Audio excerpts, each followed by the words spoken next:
నమస్తే, నేను Yogita. Welcome to సత్యాగ్రహి.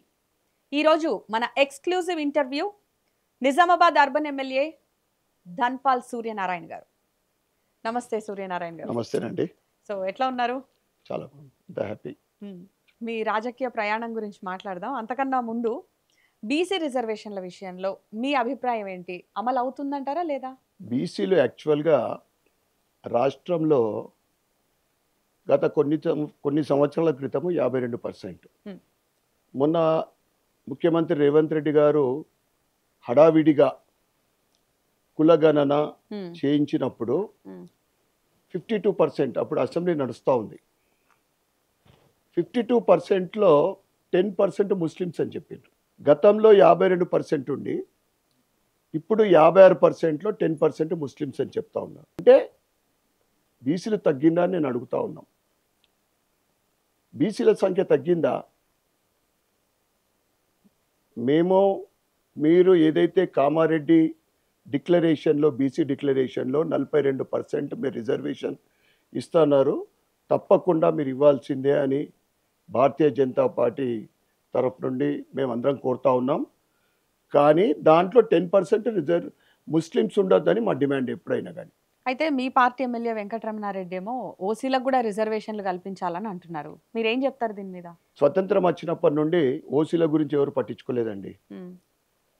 Modi గారు 10% ఈపీఎస్ స్కీమ్ ఏదైతే ఇచ్చిండో దాని ద్వారా యువకులు ముఖ్యంగా చదువు విషయంలో చాలా లాభపడతా ఉన్నారు. గతంలో ఇతర రిజర్వేషన్ వాళ్లకు 40% ఉంటే మెడిసిన్లో సీట్ వచ్చేది. అదే ఓసీలకు 80% ఉంటే సీట్ వచ్చేది కాదు. అంటే బాధపడేది పాపం పిల్లలు, వాళ్ళ భవిష్యత్తు గురించి డైలమాలా ఉండేది.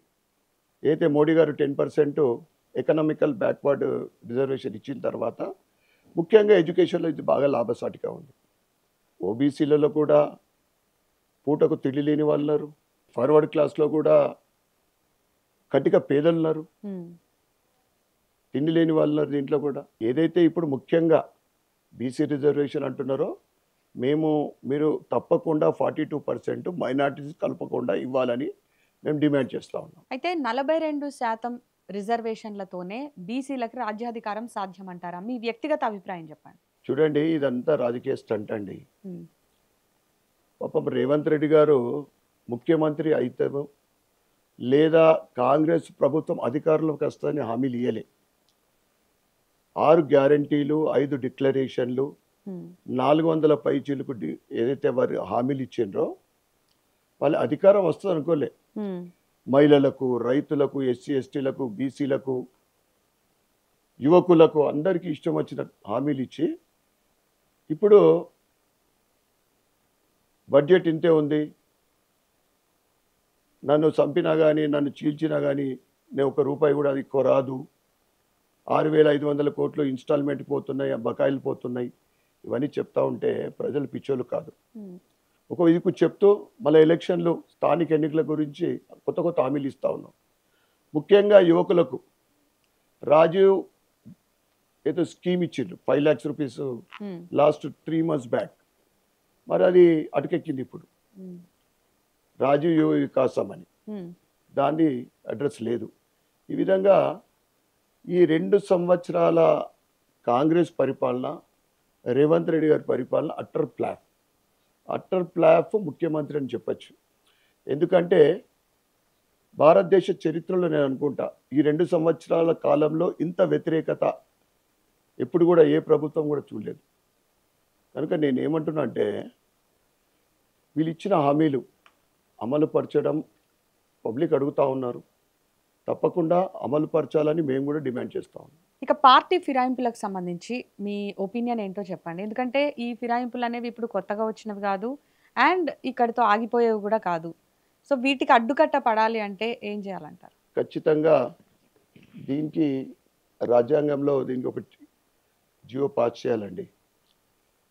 భారతీయ జనతా పార్టీకి పార్టీ ఫిరాయింపులు అనేది తెలియదు.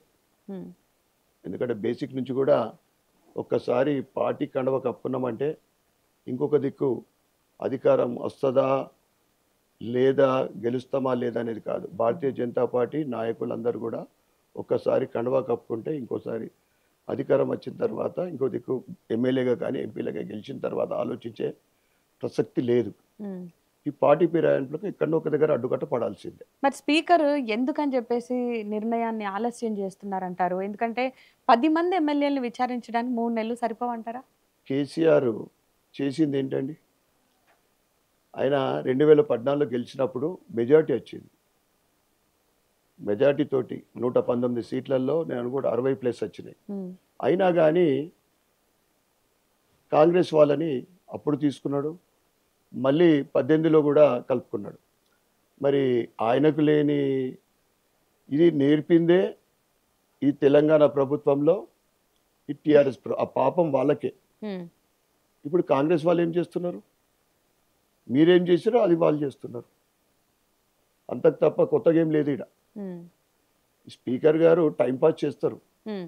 ఇంకా 3 సంవత్సరాలు ఇట్లా టైంపాస్ జరుగుతుంది. ఇంకా టైం కావాలని చెప్పేసి ఆయన స్పీకర్ ఆఫీస్ కోర్టును టైం కోరింది. అంటే కోర్టు టైం ఇస్తుందా లేదంటే కోర్టే నిర్ణయం తీసుకుంటుందా? ఎట్లుంటుందంటారు? కోర్టు టైం ఇస్తుంది. కోర్టు డిసిషన్ తీసుకున్నాలా, ఉమ్. ఒక టైం లిమిట్ పెట్టిన తర్వాత డిసిషన్ తీసుకుంటేనే మంచిది. ఉమ్. ఇది నా ఒపీనియన్ అండి. So coming to BJP, me party విషయానికి వద్దాం. బీజేపీ మతం పేరు చెప్పందే ఎదగలేదా రాజకీయాల్లో? దేశంలో వందలాది రాజకీయ పార్టీలు ఉన్నాయండి. సెక్యులర్ పార్టీ, నిజమైన సెక్యులర్ పార్టీ ఏదంటే ఒక్క బీజేపీ మాత్రమే. ఈరోజు నరేంద్ర మోడీ గారి పరిపాలనలో సబ్కా సాత్, సబ్కా వికాస్, సబ్కా విశ్వాస్ అనే నినాదంతో ఉమ్. ఏదైతే అట్టడుగు పేదల నుండి సంక్షేమ పథకాలు, ఆవాస్ యోజన కింద 4 కోట్ల ఇండ్లు 10 సంవత్సరాల్లో కానివ్వండి, ఆ తర్వాత ఉచితంగా రేషన్ కానివ్వండి, హర్ ఘర్ జల్, ఈరోజు ఉచితంగా కరెంట్ ఇస్తుందంటే కూడా అది కేంద్ర ప్రభుత్వము సహకారంతో, స్వచ్ఛ భారత్ కింద టాయిలెట్స్ కానీ, ఇవన్నీ కూడా బాటమ్ అంటే పేదలు ఉమ్. ఎవరు ఎలిజిబిలిటీ ఉన్నారో వాళ్ళకి ఇచ్చారు తప్ప ఇది ఏ రాజకీయ పార్టీ వాళ్ళకి సంబంధించిన వాళ్ళు, ఏ కులము ఏ మతం లేదు. ఇది సెక్యులర్, పక్క సెక్యులర్ పార్టీ అంటే ఇది. ఇక కాంగ్రెస్ కానీ బీఆర్ఎస్ కానీ ఇవన్నీ కుటుంబ పార్టీలు అండి. కుటుంబాల కోసం పనిచేస్తున్న పార్టీలు తప్ప అవి నిజమైన సెక్యులర్ పార్టీ కాదు. మతపరంగా వాళ్ళు చేస్తున్నారు, ఉమ్. బహిరంగంగా చెప్పుకుంటా ఉన్నారు, మేము ముస్లిం పేరుకే సపోర్ట్ చేస్తాము, మేము వాళ్ళకి చేస్తాము, వాళ్ళు మాకు చేస్తారు, మా పార్టీ దాని మీద వాళ్ళ మీద ఆధారపడ్డది ఓపెన్గా చెప్పుకునే పరిస్థితి వాళ్ళది. భారతీయ జనతా పార్టీ హిందువులు అంటారు కానీ కులం మతాలు ఎప్పుడు కాదు. ఉమ్. ప్రపంచంలో ఏకైక దేశం హిందూ దేశం భారతదేశం. ఉమ్. గర్వంగా చెప్పుకుంటాం, దాంట్లో తప్పేముంది? ఆర్ఎస్ఎస్ కానీ ఏబీవీపీ చేసేటువంటి కార్యక్రమాలు కానీ కేవలం అంటే ఓన్లీ వన్ సైడ్ చూపించడానికి ప్రయత్నం చేస్తాయని అనే వాళ్ళకి మీరు ఎలాంటి సమాధానం? ఇప్పుడే చెప్పాను కదా, మోడీ గారి పరిపాలన మీరు చూసిండ్రు. ఎప్పుడైనా ఆయన క్యాస్ట్ విషయం మాట్లాడినరా ఈ 11.5 సంవత్సరాలలో? ఉమ్. ఎప్పుడైనా హిందుత్వం కానీ వారికి అవమానపరిచే విధంగా ఎప్పుడైనా మాట్లాడింది మీరు ఎప్పుడైనా ఒక్క బయట చూపెట్టాడు? ఉమ్. ఆర్ఎస్ఎస్ కానీ ఇవన్నీ సంస్థలు వాళ్ళ దాంట్లో కూడా ఉంటాయి. ఈరోజు 100 సంవత్సరాల ఆర్ఎస్ఎస్ మనం సెలబ్రేషన్స్ చేసుకుంటా ఉన్నాం. ఆర్ఎస్ఎస్ లేకుంటే మన కల్చర్ ఇట్లా ఉండేది కాదు. మన కల్చర్ ఎప్పుడో మనకు మాయమయ్యేది. ఉమ్. ఇవాళ హిందుత్వం ఈ విధంగా నిలబడేది కాదు. కనుక భారతీయ జనతా పార్టీ మాత్రమే సెక్యులర్ పార్టీ అని నేను గర్వంగా చెప్తాను. ఇక హైదరాబాద్, నిజామాబాద్, వరంగల్, ఆదిలాబాద్ ఈ పేర్లు మార్చాలని డిమాండ్ చేశారు. ఎస్, అంటే ఎందుకని పేర్లు మార్చడం వల్ల ఎట్లాంటి ఉపయోగాలు ఉంటాయి? ఎమ్మెల్యే అయిన తర్వాత ఉమ్. నాకు అవకాశము క్వశ్చన్ అవర్లో నేనే డిమాండ్ చేసిన ఫస్ట్ హైదరాబాద్ని భాగ్యనగరం చేయాలా, నిజామాబాద్ని ఇందూర్ చేయాలా. ఉమ్. మేము ఎప్పుడు నిజామాబాద్ అన్నాం, అక్కడ ఉమ్. ఇందూర్ అనే పలుకుతాం. ఉమ్. ఆదిలాబాద్ని ఎదులాపురము, ఉమ్. ఈ కరీంనగర్, ఇవన్నీ పేర్లు మార్చాల్సిందే. ఉమ్. అంటే ఏంటి ఏంటిగా పేరు మారిస్తే ఏం మహమ్మదీయుల ఉపయోగం ఉంటది? అంతకుముందు ఉన్న పేర్లు కావివి. ఉమ్. అంతకుముందు మన పురాతన పేర్లని మార్చిండ్రు. ఆ మహమ్మదీల కాలంలో వాళ్ళ పరిపాలనప్పుడు వాళ్ళు మార్చిండ్రు. ఇప్పుడు అవసరం అది? అంతకుముందు పాత పేర్లే మేము అడుగుతున్నాం అంతే తప్ప కొత్త పేర్లు పెట్టుకొని అడుగుతలేం. అంటే ఇప్పటికిప్పుడు మిగతా సమస్యలు పట్టించుకోకుండా పేర్లు మారిస్తే జరిగేటువంటి ఉపయోగం ఏంటనేది నా క్వశ్చన్. కేవలం దీని గురించే మేము అది అయితేనే మేము పనిచేస్తాం అనేది కాదు. తప్పకుండా రాబోయే రోజులలో భారతీయ జనతా పార్టీ తెలంగాణలో ప్రభుత్వం ఏర్పడిన తర్వాత ఇవన్నీ పేర్లు మార్చడం ఖాయం.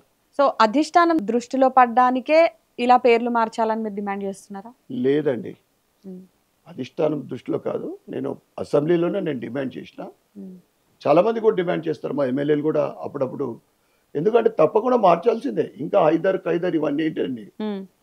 ఈ సికిందరు, హైదరు, కరీము, ఆదిల్ అంటే బీజేపీ అవసరమా? పాలిత ప్రాంతాల్లో ఎక్కడ ముస్లిం పేర్లు లేవా ఆ మారుస్తున్నారండి, ఏరియాలో? yes, మారుస్తున్నారు. అక్కడ మార్చకుండా బాంబేని ముంబై చేసిండ్రు, ఉమ్, మద్రాస్ని చెన్నై చేసిండ్రు, ఉమ్, మొన్నటికి మొన్న యూపీలో ఒక సిటీని కూడా మార్చిండ్రు. ఉమ్, యూపీలో అండి ఉమ్, ఒక పెద్ద సిటీ రీసెంట్లీ 1 వీక్ బ్యాక్. ఉమ్. తప్పకుండా మరి గుజరాత్ లో 30 ఏళ్ళు మీ పార్టీని అధికారంలో ఉంది, అహ్మదాబాద్ పేరు ఎందుకు మార్చలేదు? అహ్మదాబాద్ అన్నీ కూడా వస్తాయండి, ఉమ్, అన్నీ కూడా రాబోయే రోజులలో ఉమ్. అన్ని పేర్లు కూడా తప్పకుండా మారుతాయి. సో దానికి సంబంధించి మీరు ఎలాంటి కార్యక్రమాలు చేయబోతున్నారు? ఎందుకంటే మీరు ఈ నినాదం తీసుకున్నారు పేర్లు మార్చాలి అని చెప్పేసి. చూడండి, అధికారం రావాల మనది. ఉమ్, తెలంగాణలో అధికారం వచ్చిన తర్వాత అదే చెప్తా ఉన్నా నేను, ఉమ్. తప్పకుండా అవన్నీ పేర్లు మార్చబడతాయి. సో రాష్ట్రంలో పార్టీ బలోపేతానికి సంబంధించి ఎలాంటి చర్యలు చేపడుతున్నారు? ప్రజలలో అద్భుతమైన స్పందన ఉంది. గతంలో మొన్న పార్లమెంట్ ఎలక్షన్లో ఉమ్, 35% Bharatiya Janata party vote bank. ఉమ్, ఒకప్పుడు పార్లమెంట్లో 2 సీట్లు ఉన్నాయి. ఇప్పుడు మూడోసారి మోడీ గారి పరిపాలన అధికారం చేపట్టి ప్రభుత్వం జరుగుతూ ఉంది. దేశవ్యాప్తంగా 21 రాష్ట్రాలలో భారతీయ జనతా పార్టీ ఎన్డీఏ ప్రభుత్వాలు పరిపాలిస్తూ ఉన్నాయి. ఉమ్, ఇక్కడ కూడా ప్రజలు కోరుకుంటా ఉన్నారు. ముఖ్యంగా 10 సంవత్సరాల బీఆర్ఎస్ పరిపాలనని విసిగెత్తిరి, దానికి బుద్ధి చెప్పిండ్రు, దాన్ని బొందబెట్టిండ్రు. ఇప్పుడు కాంగ్రెస్ ప్రభుత్వం ఈ 2 సంవత్సరాల నిజంగా చెప్పాలంటే మనము ముందుకు అభివృద్ధి ముందుకు పోతలేం, ఉమ్. బ్యాక్కు పోతా ఉన్నాం. ప్రజలు అభివృద్ధి కావాలంటే భారతీయ జనతా పార్టీ ప్రభుత్వం రావాలని ప్రజలు కోరుకుంటా ఉన్నారు. ఉమ్. దానికి తగ్గట్టు కేంద్రం కానీ రాష్ట్ర ప్రభుత్వాలు పనిచేస్తూ ఉన్నాయి. సో బీజేపీలో కొన్ని గ్రూప్స్ ఉన్నాయి, ఏదైతే కిషన్ రెడ్డి రామచంద్రరావుకి పడదంటారు, మన బండి సంజయ్ గారికి అదేవిధంగా ఈటెల గారికి పడదు.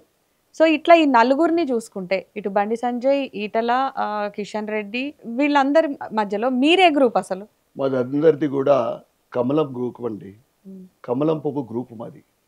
మేమందరం కూడా భారతీయ జనతా పార్టీ జెండా కింద పనిచేస్తాం. ఎప్పుడు కూడా మాది ఒకటే గ్రూపు, కమలం పువ్వు గుర్తు. బట్ రాజాసింగ్ కూడా పార్టీ సీనియర్ల మీద బాగా విమర్శలు చేశారు కదా, కొంతమంది పార్టీని ఎదగనీయకుండా చేస్తున్నారని చెప్పేసి తీవ్రంగా విమర్శించారు, నిజం కాదా? రాజాబాయికి మేమందరం కూడా ఫ్యాన్స్ ఒక మాట చెప్పాలంటే. ఆయన ఆవేదన సమస్య, నీకు ఇంతకుముందు చెప్పిన కదా, సమస్యలు అన్నీ అక్కడ ఉంటాయి. మనము కూర్చొని మాట్లాడాల్సింది ఆయన బహిరంగంగా మాట్లాడింది. అది కరెక్ట్ కాదని నా ఉద్దేశం. అది రాజాబాయి ఆలోచన, ఆయన అనుభవము కరెక్ట్ అయిండొచ్చు. ఎందుకంటే తెలంగాణలో భారతీయ జనతా పార్టీ ప్రభుత్వం ఎప్పుడూ ఏర్పడాల, కొన్ని రీజన్స్ వల్ల ఇంకా లేట్ అవుతా ఉంది. ఆయనకున్న ఐడియాలజీ, ఆయనకున్న ఆలోచన ప్రకారం ఆయన మాట్లాడుతూ ఉన్నాడు. అది ఆయనకు పర్సనల్ విషయం నిజంగా చెప్పాలంటే. కొన్ని కిషన్ రెడ్డిని కూడా విమర్శించారు కదా ఆయన, అదంతా అది ఆయన పర్సనల్ అండి. ఇవన్నీ చూస్తూ ఉంటే, బహిరంగ విమర్శలు ఇవన్నీ చేయడం చూస్తుంటే పార్టీలో, సో ఇవన్నీ ఎప్పటి వరకు సర్దుమనిగే అవకాశం ఉందంటారు? అసలు ఆ పరిస్థితి ఉందా? అందరిలోనూ సఖ్యత ఉందా? తెలంగాణలో 3 పార్టీలు ముఖ్యమైనవి. ఈరోజు బీఆర్ఎస్ మనం చూస్తూ ఉన్నాం, కుటుంబ సభ్యులే తిరగబడతా ఉన్నారు. కవిత, ఇక కాంగ్రెస్లోనైతే గ్రూప్ రాజకీయాలు నడుస్తున్నాయని బహిరంగంగా చెప్పుకుంటా ఉన్నారు. వీటిని కంపేర్ చేస్తే మా పెద్ద గ్రూపులు కావండి, చిన్న చిన్న సమస్యలు అవన్నీ. మేమంతా సమయం వచ్చినప్పుడు అందరూ ఒకటైతాం. తప్పకుండా భారతీయ జనతా పార్టీ గెలుపు కోసం ఈ 2 సంవత్సరాల కాంగ్రెస్ పరిపాలన తిరోగమన దిశగా పోతా ఉంది, అంటే బ్యాక్ పోతా ఉంది. మేము అప్పులు చేయకుండా అప్పులు తీరుస్తామని చెప్పింది కాంగ్రెస్ ప్రభుత్వము, రేవంత్ రెడ్డి గారు. ఈ 2 సంవత్సరాల కాలంలో 2 లక్షల కోట్ల అప్పు చేశారు కొత్తగా. దాంతోపాటు గత 3-4 రోజుల నుంచి 300 ప్రైవేట్ కాలేజీలు మూతపడ్డాయి. కారణం వాళ్ళకి ఫీ రీయింబర్స్మెంట్ రావడం లేదు. కాంట్రాక్టర్లు సెక్రటరియట్లో ధర్నా చేసే పరిస్థితి, మన ఫైనాన్స్ మినిస్టర్ ఛాంబర్ ముంగట. అదేవిధంగా ఆరోగ్యశ్రీ బిల్లులు 1 year నుంచి రావడం లేదు. ఆర్టీసీ ప్రైవేటు ఎవరైతే హైర్ బస్సెస్ ఇస్తున్నారో వాళ్ళకు బకాయిలు రావడం. ఈ కాంట్రాక్టు ఎంప్లాయీస్కు 3 నుంచి 6 నెలల శాలరీస్ రావాలి. ఈ విధంగా ఎక్కడ చూస్తే అక్కడ బకాయిలు పేరుకుపోతూ ఉన్నాయి, అప్పులు పెరిగిపోతున్నాయి, బకాయిలు కూడా పెరుగుతున్నాయి. అప్పు అంటే డైరెక్ట్ అప్పే కాదు, ఇవ్వాల్సిన బకాయిలు కూడా అప్పే. ఇవన్నీ కలిపితే సుమారు 3 లక్షల కోట్ల కొత్తగా అప్పు అయినట్లే తెలంగాణ. అందుకే ఇట్లా అభివృద్ధి ఎట్లయితే చెప్పండి. మొత్తము 18,000 కోట్ల ఇంకా అని చెప్తా ఉన్నాడు రేవంత్ రెడ్డి గారు నెలకు. దాంట్లో 6,500 కోట్లు మేము అప్పులు తీరుస్తున్నామని చెప్పి, ఆయన అప్పులు తీరుస్తున్నాడు ఎంతో అంతకన్నా బాకీలు చేస్తూ ఉన్నాడు. ఇక అభివృద్ధి విషయానికి వస్తే మీరు ఎలాంటి పనులు మీ నియోజకవర్గానికి చేయాలనుకుంటున్నారు? ఇప్పటి వరకు మీరు అధికారంలోకి వచ్చినప్పటి నుంచి ఏమేం పనులు చేశారు? ఇప్పటి వరకు సుమారు 120 కోట్ల, అంటే 2 yearsలో పాతగా టీఆర్ఎస్ గవర్నమెంట్లో స్పెషల్ ఫండ్ నిలిచిపోయింది, తీసుకొచ్చినాం. టీఎఫ్ఐడిసి ఫండ్ 60 కోట్లు తీసుకొచ్చినాం. నూడా నుండి 23 కోట్ల పని ప్రారంభమవుతా ఉంది. 5 కోట్లు నేను రిక్వెస్ట్ పెట్టుకుంటే 5 కోట్లు శాంక్షన్ అయింది, అంటే డెవలప్మెంట్ కోసం. రీసెంట్గా 32 కోట్లు, అంటే ఇదంతా కూడా మున్సిపల్ అక్కడ డెవలప్మెంట్ కోసం రిలీజ్ అయింది. రాబోయే ఇంకొక 3-4 నెలల లోపల సుమారు 150 కోట్ల పని నిజామాబాద్ అర్బన్ నియోజకవర్గంలో జరుగుతుంది. ప్రభుత్వం ఈజీగా విడుదల చేసిందా, మీరు కేంద్రం నుంచి ఒత్తిడి చేయాల్సి వచ్చిందా? కేంద్రం నుంచి అంటే ఎట్లుంటుంది మేడం అంటే, ఇది 15th ఫైనాన్స్ కింద ఫండ్స్ ఇస్తారు. ఆ ఫండ్స్ డైరెక్ట్ ఏది కూడా వాస్తవంగా చెప్పాలంటే డైరెక్ట్ ఏ నియోజకవర్గానికి కేంద్రం నుంచి రావు. అంటే దేశవ్యాప్తంగా ఎన్ని నియోజకవర్గాలు ఉన్నాయి చూడండి, అది వయా స్టేట్ గవర్నమెంట్ నుంచి వస్తుంది. వీళ్ళ షేర్ యాడ్ చేసి రావాలా, పట్టణ ప్రగతి అంటాం అది. వీళ్ళ షేర్ యాడ్ చేస్తలేరు, డబ్బులు రావడం లేదు. ఓపెన్గా చెప్తున్నారు కదా రేవంత్ రెడ్డి గారు, నా దగ్గర ఏముందని ఇవ్వాలా, ఫండ్సే లేవు, ఇప్పుడే బకాయిలు తీర్చడానికే సరిపోతలేదు, మేము ఫైనాన్స్ కంపెనీలకు పోతే మాకు దొంగ లెక్క చూస్తున్నారు, చెప్పులతో ఎత్తుకపోయే దొంగ లెక్క అని. ఎక్కడండి, దేనికోసం రిలీజ్ చేస్తున్నారు? పాత 2 సంవత్సరాల క్రితమే కాంట్రాక్టర్లకు 100 కోట్ల బకాయిలు ఉన్నాయి. ఎక్కడ చూస్తే అక్కడ బకాయిలు పెరిగిపోతా ఉన్నాయి. మరి మీ వైపు నుంచి ఎలాంటి చర్యలు తీసుకునే ప్రయత్నం? తప్పకుండా మేము ఫైట్ చేస్తాము. మేము అందరం కూడా భారతీయ జనతా పార్టీ ఎమ్మెల్యేలు అందరం కలిసికట్టుగా ఫైట్ చేస్తాం. మా ఎంపీల సహకారంతో ఫండ్స్ తీసుకురావడానికి తప్పకుండా కేంద్రం కూడా మేము ప్రపోజ్ చేస్తాము. స్పెసిఫిక్గా మాకు ఫండ్స్ వచ్చేటట్లు మేము ప్రయత్నం చేస్తాం. స్టేట్ గవర్నమెంట్ నుంచి నిరంతరం ఎట్లయితే కోడంగల్కు 100 కోట్లు తీసుకెళ్ళాం, దాంట్లో మేము 10% ఇవ్వమని చెప్తున్నాం. 10%, 400 కోట్లు కొనపోయినాం, 4 ఇంకా ఎక్కువనే అనుకుంటా. మరి అంటే మీరు కూడా ఎమ్మెల్యేనే, మేము కూడా ఎమ్మెల్యేనే. నియోజకవర్గంలో 3 లక్షల కోట్లు మీకు ఉండిండొచ్చు, ఓటర్లు మాకు కూడా అంతే ఉన్నారు. తప్పకుండా ఈ పక్షపాత ధోరణి ఈ కాంగ్రెస్లో ఉండొద్దు. మీరు ఏ ఫండ్స్ రిలీజ్ చేసినా కానీ ఈక్వల్గా చేయాలి. వీళ్ళది ఎప్పుడు కూడా కుక్కతోక వంగరనే. ఎమ్మెల్యే గెలిచిన తర్వాత 10 కోట్లు ప్రతి నియోజకవర్గం రిలీజ్ చేశారు. ఫస్ట్ అంటే 2-3 నెలల మధ్య ఎవరికి చేసిండ్రు, అక్కడ ఇన్ఛార్జ్ మినిస్టర్కు ఆ అధికారం ఇచ్చారు. ఇన్ఛార్జ్ మినిస్టర్ ఎవరికి ఇచ్చిండ్రు? మా నిజామాబాద్ జిల్లాలో 5 నియోజకవర్గాలు, 2 కాంగ్రెస్ గెలిచింది, 2 బీజేపీ, 1 టీఆర్ఎస్. వీళ్ళు ఎవరికి ఇచ్చారు తెలుసా మేడం? 2 కాంగ్రెస్ వాళ్ళకి ఇస్తారు, మా సుదర్శన్ రెడ్డి గారికి, భూపతి రెడ్డి గారికి. మిగతాయి ఇప్పుడు నా నిజామాబాద్ అర్బన్లో నాకు ఇవ్వాలి కదా, నాకు ఇవ్వలే, షబ్బీర్ అలీ గారికి ఇచ్చారు. నేను అసెంబ్లీలో వాయిస్ని రేజ్ చేసిన, ప్రజలు గెలిచిన ఎమ్మెల్యేకి అడుగుతారు ఏదైనా అవసరం ఉందా అని, డిమాండ్ నాకు చేస్తారు, నాకు వచ్చి అడుగుతారు. రోడ్డు విషయం కానీ, డెవలప్మెంట్ విషయంలో కానీ, ఇంకేదైనా విషయం కానీ. ఓడిపోయిన ఎమ్మెల్యేకి అడగరు.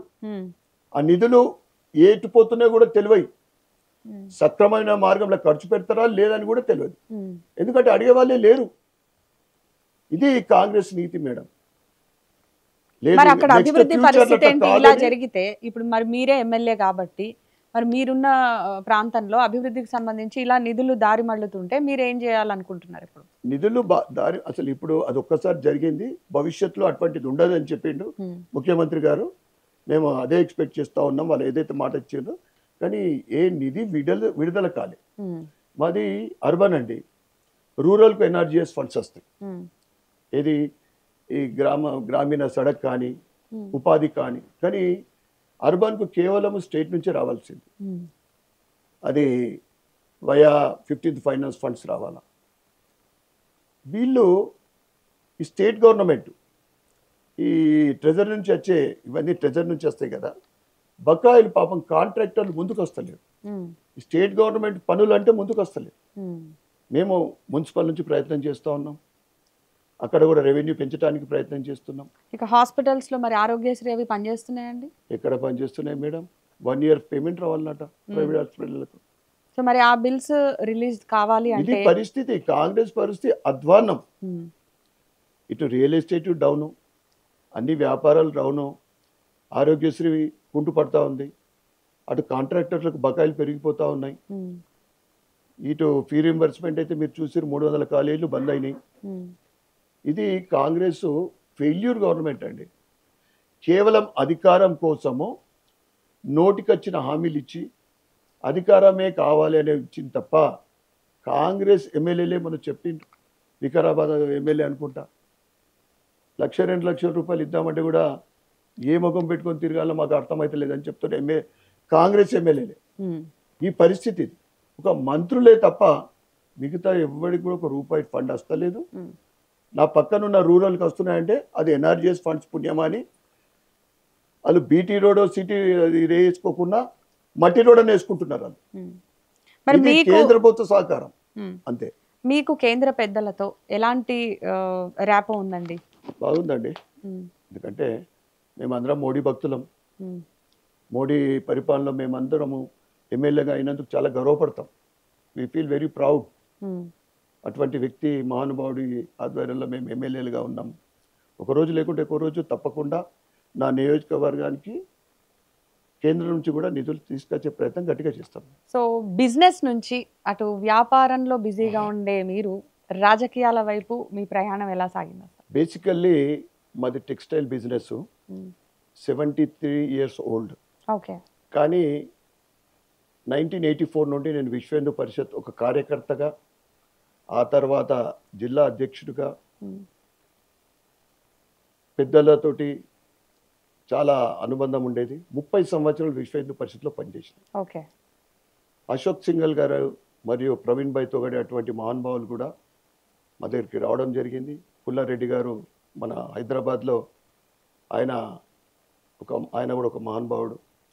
ఆయన ఫ్రీక్వెంట్గా మా ఇంటికి వచ్చేది. విశ్వ హిందూ పరిషత్లో ఆయన పెద్ద మనిషిగా మేము అందరం కూడా భావిస్తాం.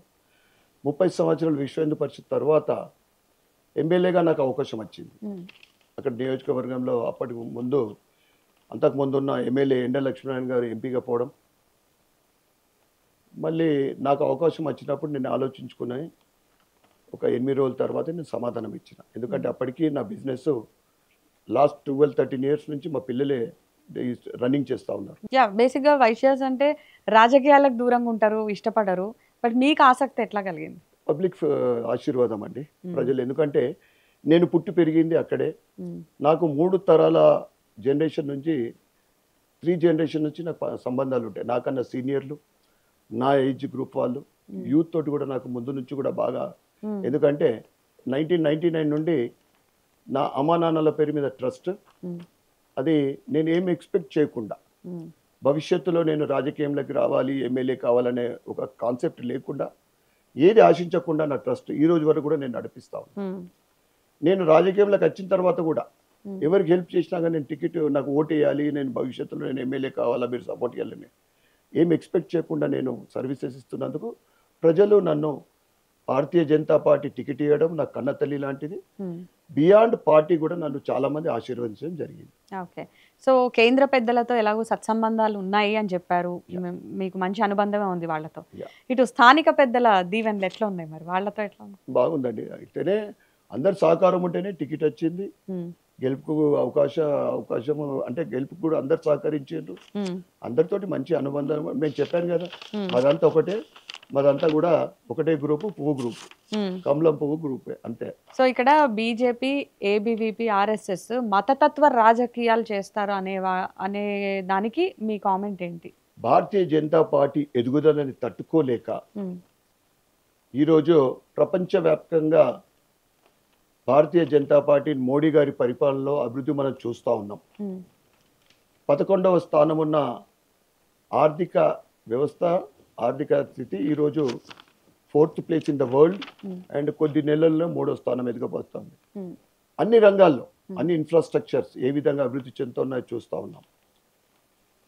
ఇంకొక వైపు జాతీయ పార్టీ అని మేము సెక్యులర్ పార్టీ అని చెప్పుకునే మతతత్వ పార్టీ కాంగ్రెస్ కుటుంబ పరిపాలన భారతీయ జనతా పార్టీని తట్టుకోలేక ఇవన్నీ అభండాలు వేస్తూ ఉన్నారు. ఆర్ఎస్ఎస్, మతతత్వము ఇవన్నీ కూడా నేను ముందు కూడా మీకు చెప్పాను. నిజమైన సెక్యులర్ పార్టీ అంటే భారతీయ జనతా పార్టీ మాత్రమే. జాతీయవాదం కోసం పనిచేస్తుంది, ఆ తర్వాత హిందుత్వం కోసం పనిచేస్తుంది. జాతీయవాదం అంటే ముందు మాకు భారతీయ జనతా పార్టీ కార్యకర్తలకు ఒక సైనికులుగా ముందు మాకు దేశం, తర్వాత పార్టీ, ఆ తర్వాతనే మేము కుటుంబం. అది ఇది మా కాన్సెప్ట్ అండి. జాతీయవాదం ఎన్నో ఏ పార్టీలో లేదు, అన్నీ కూడా కుటుంబ పార్టీలే. మీరు ఏదన్నా తీసుకోండి, కేవలం దేశం కోసం పనిచేస్తుంది. ఇప్పుడు అంటే మీకు పదవి ఉంది, మీరు ఒక ఎమ్మెల్యేగా ఉన్నారు, మీకు పదవి ఉంది. టికెట్ కానీ ఒకవేళ మీరు బీజేపీ పార్టీలో ఏ పదవి లేకపోయి ఉంటే ఇదే పార్టీని నమ్ముకొని మీరు ఉండేవారా? మీకు బ్యాక్గ్రౌండ్ మొత్తం తెలియదు. 2014లో నాకు అవకాశం వచ్చింది యాజ్ ఎమ్మెల్యేగా పోటీ చేయడానికి. నేను మంచి ఓట్లతో ఓడిపోయినా కానీ మంచి ఓట్లు 28,000 ఓట్లు అప్పుడు నాకు వచ్చినాయి. అంటే డిస్టిక్లలో అది పెద్ద ఫిగర్ అప్పుడు 12 years బ్యాక్. ఆ తర్వాత 18లో అవకాశం రాలే, మళ్ళీ 23లో అవకాశం వచ్చింది. 14 నుంచి ఈ 11 సంవత్సరాలలో 10 సంవత్సరాలలో ఏ రోజు పార్టీకి బియాండ్ పార్టీ నేను పోలే. నిరంతరం పార్టీ పనులు చేస్తూ పార్టీ ఇచ్చిన లైనప్లోనే నేను పోయినా. మీకు ఒకటి, భారతీయ జనతా పార్టీ బేసికల్గా వచ్చిన ఏ కార్యకర్త కానీ ఏ నాయకుడు కానీ ఇంకొక వైపు చూడరు. ఎందుకంటే మహామహులు ప్రాణత్యాగంతో జీవితాలు మొత్తం త్యాగం చేసి నిర్మించిన వాళ్ళ పునాదుల మీద నిర్మాణమైన ఈ భారతీయ జనతా పార్టీ, శ్యామ్ ప్రసాద్ ముఖర్జీ గారు కానీ, దీన్ దయాళ్ ఉపాధ్యాయ గారు కానీ, అటల్ బిహారీ వాజ్పేయి కానీ, అద్వానీ గారు కానీ, ఈరోజు మోడీ గారి పరిపాలన చూస్తూ ఉన్నాం. కేవలము పదవి ఉంటేనే మేము ఉంటాము, పదవి కోసమే పనిచేసే కాదు భారతీయ జనతా పార్టీ. ఎప్పుడు కూడా కమిటెడ్ అంటే ఓన్లీ భారతీయ జనతా పార్టీలో మీరు చూస్తారు. ప్రజెంట్ తెలంగాణలో బీజేపీ పరిస్థితి ఎట్లా ఉంది, ఫ్యూచర్లో ఎట్లా ఉండబోతుంది? 2 సంవత్సరాల క్రితము అసెంబ్లీ ఎలక్షన్లో 8 మంది గెలిచినాం ఎమ్మెల్యేగా. దాని తర్వాత కొద్ది నెలల్లోనే ఎంపీ ఎలక్షన్లు వచ్చినాయి, 8 సీట్లు. 8 అంటే సుమారు 56 నియోజకవర్గాలలో భారతీయ జనతా పార్టీ జెండా ఎగిరేసింది కొద్ది నెలలనే. ఇది ఎమ్మెల్యేగా గెలిచిన తర్వాత ఎంపీలు. ఆ తర్వాత ఏ ఎలక్షన్ అయినా కానీ భారతీయ జనతా పార్టీ గెలుస్తూ ఉంది. మొన్నటి అంటే కొద్ది నెలల క్రితం ఎమ్మెల్సీ 2కి 2 కూడా భారతీయ జనతా పార్టీ గెలిచింది. మా నిజామాబాద్ నియోజకవర్గం చూస్తే 2019లో 19లో జరిగిన అక్కడ మున్సిపల్ కార్పొరేషన్ ఎలక్షన్లో 60 డివిజన్లు బీజేపీ పోటీ చేసింది 40, మిగతా అంతా మైనార్టీ. మా దగ్గర 42% మైనార్టీ మేడం. నేను గెలిచింది మామూలుగా కాదు, కార్పొరేషన్లో 40 సీట్లకు పోటీ చేస్తే 28 గెలిచింది. ఇప్పుడైతే 2/3 మెజార్టీతో గెలుస్తాం. ప్రజలందరూ కూడా భారతీయ జనతా పార్టీ నరేంద్ర మోడీ గారి అభివృద్ధి గురించి చూస్తూ ఉన్నారు.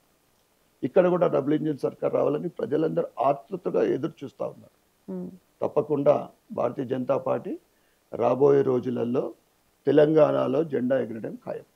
సో మీ పార్టీ ఎంపీ అరవింద్ మీ నియోజకవర్గమే కాబట్టి ఆయనతో మీకు ఉన్నటువంటి సంబంధాలు ఎట్లా? మంచి సంబంధాలు ఉంటాయి, బ్రహ్మాండంగా కలిసికట్టుగా అభివృద్ధి గురించి పనిచేస్తున్నాం. ఆయన పన్నులు ఆయన చేస్తూ ఉన్నాడు. అనేక ఆర్ఓబీలు సంవత్సరాల నుండి పెండింగ్ ఉన్నాయి, ఆర్ఓబీలు శాంక్షన్ అయినాయి. సో ఆయనతో కూడా మీరు రిక్వెస్ట్ చేస్తూ ఉంటారా? ఏదైనా పెండింగ్ నిధులు ఉన్నా ఏమైనా ఉన్నా కూడా మీరు సపోర్ట్ చేయమని అడుగుతారా? మేడం ఇది మేము ఫైట్ చేస్తూ ఉండాలా, వారి సపోర్ట్ ఉంటుంది ఖచ్చితంగా. మేము ఏదైనా కానీ కలిసి చర్చించుకుంటాం. సో మీరు మోడీ భక్తులం అని చెప్పారు. సో ఆయనలో మీకు బాగా నచ్చేటువంటి విషయాలు ఏంటి?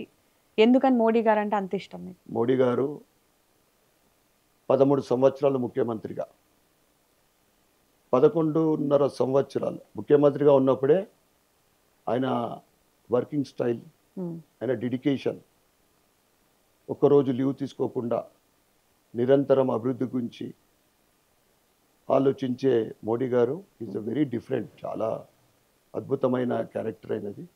అప్పుడే ఆయన భక్తులుగా మేము అందుకే ఈ రంగంలోకి వచ్చినాం, ఓకే. రాజకీయ రంగంలో. ఈ 11.5 సంవత్సరాలు కూడా మీకు చెప్పాల్సిన అవసరం లేదు. ప్రతి ఒక్కరు మోడీ గారి గురించి విమర్శించే కోట్లాది మందిలో ఈ 4 కోట్ల మంది నలుగురు కూడా ఉండరండి. పార్టీ పరంగా ఎవరైనా విమర్శిస్తుండే తప్ప మోడీ ఈజ్ ద మోడీ గారేనండి. ఈ 11.5 సంవత్సరాలు కూడా ఒక లీవ్ తీసుకోకుండా అన్ని ఇన్ఫ్రాస్ట్రక్చర్లు ఏ విధంగా అభివృద్ధి చెందుతూ ఉన్నాయి. మన డిఫెన్స్ కానీ, ఆర్మీ కానీ, ఇక రైల్వే, రోడ్వేస్ అయితే చూస్తూ ఉన్నాం. మనము గతంలో 5 గంటలు ప్రయాణం చేసేది ఇలా 3 గంటలు ప్రయాణం చేస్తున్నామంటే మన ఇన్ఫ్రాస్ట్రక్చర్ డెవలప్మెంట్. ఓన్లీ ఇన్ఫ్రాస్ట్రక్చరే కాకుండా మొన్న జిఎస్టీ అందరికీ అనుకూలంగా అమెరికా వేస్తున్న ఇవన్నీ సెటర్లు మళ్ళీ తోక ముడుస్తూ ఉంది. ఎందుకంటే ఈరోజు అన్నిట్లో అంటే ఇలా ప్రపంచమంతా కూడా యుద్ధ వాతావరణం, ఆర్థిక ఫైనాన్షియల్ బ్యాక్ నడుస్తాం. కేవలం భారతదేశం మాత్రమే అభివృద్ధి దిశగా ముందుకు సాగుతుందంటే వాళ్ళలో ఈరోజు ఓన్లీ ఇండియా. సో ఇక రాజకీయంగా ఫైనల్గా మీ గోల్ ఏంటి? ఏం చేద్దాం అనుకుంటున్నారు? ప్రజలకు సేవ చేయాలా, తప్పకుండా తెలంగాణలో భారతీయ జనతా పార్టీ అధికారంకి రావాలా. అప్పటి వరకు మేము నిరంతరం కృషి అందరం కూడా కష్టపడి పనిచేస్తాం. Thank you so much.